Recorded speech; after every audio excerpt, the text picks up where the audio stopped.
So perhaps the most popular and well-used argument for the pro-life position against abortion is, you might call it the personhood argument, but it goes by different names. This argument says killing innocent human life is wrong. Abortion kills innocent human life, therefore abortion is wrong. Pretty straightforward. Not all that complicated. It hinges, I call it the personhood argument because it hinges on that idea that it's wrong to kill an innocent human being. And often that's developed in terms of this innocent human being should be recognized as a legal person. You don't necessarily have to include all of that detail if people are willing to grant that it's wrong to kill innocent human beings. Nevertheless, that's probably the most straightforward and well-used argument in defense of the pro-life case. Another argument that is easy to understand without having to buy into a lot of other commitments is what's called the don't know, don't shoot argument. And it stems from a story that Ronald Reagan told, which I believe he got from some boys magazine a while back, about hunting and fishing and things like that. And he tells this story as he's explaining his views on abortion. Imagine you are out hunting and your friend goes behind the bush to do what people do behind the bush. Well, you turn away, you aren't paying much attention, and you look back and notice there's a rustling in the bush.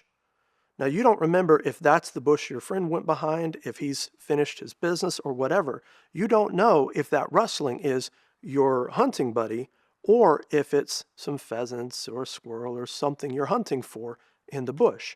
There's a rustling either way. Do you shoot? You're out there for hunting. Is that the appropriate time to shoot? Well, the implication of this, the assumption that we would bring to it is, well, obviously, don't know, you don't shoot. And that's the conclusion I think fair-minded, rational, humanitarian people most everywhere would say. If you don't know whether you're killing a life-protectable human being who should have human rights, if you don't know whether you're killing them or you're hunting a pheasant or a squirrel or some other huntable creature, if you don't know the difference, you shouldn't shoot. And that ties into abortion pretty straightforward from that point, because there's debate about what is that is being aborted. We might know it's got human DNA, but there's a debate legally about whether this is a rights-bearing human person. Is this the kind of thing that deserves to be protected? And as long as there's a debate, that's just cause for not shooting, or that is, not taking that innocent human life. So I think that's a very powerful argument against abortion, because it doesn't require you to know with any degree of certainty what it is that's being aborted. It only requires not being certain that it's the kind of thing that we can kill ethically. Another argument I would add to this, and this is more specific, abortion choice policy currently allows for race-based abortion. That is, killing because this child that is developing inside the pregnant mother is of a certain race that she doesn't like.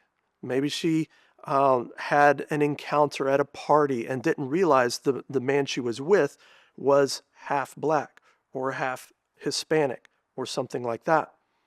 And if she happens to hate black people or Hispanic people and doesn't want to be the mother of a child that has half black or half black Hispanic ancestry, she can legally abort her child in utero because of that child's racial or ethnic heritage. And I think that's wrong, because race-based killing is wrong. That's racism. And it's principally a crime against humanity. So abortion choice policy, by sanctioning race and by sanctioning race-based abortion and racism, is playing party to a crime against humanity. Since crimes against humanity are wrong, then abortion is wrong. Much of the abortion choice policy in America and many first world countries allows sex-selective abortion. And since sex-selective abortion is sexist and a crime against humanity, that means abortion choice policy is involved in a crime against humanity. Crime against humanities are wrong, therefore abortion choice policy, as it's currently framed, is wrong. The same could be said against ability-based abortion. If you're about to have a child that has trisomy 13 or is diagnosed with some other condition, a survivable condition, that abortion is often excused and allowed in polite society because, oh, well, they were going to have a hard life.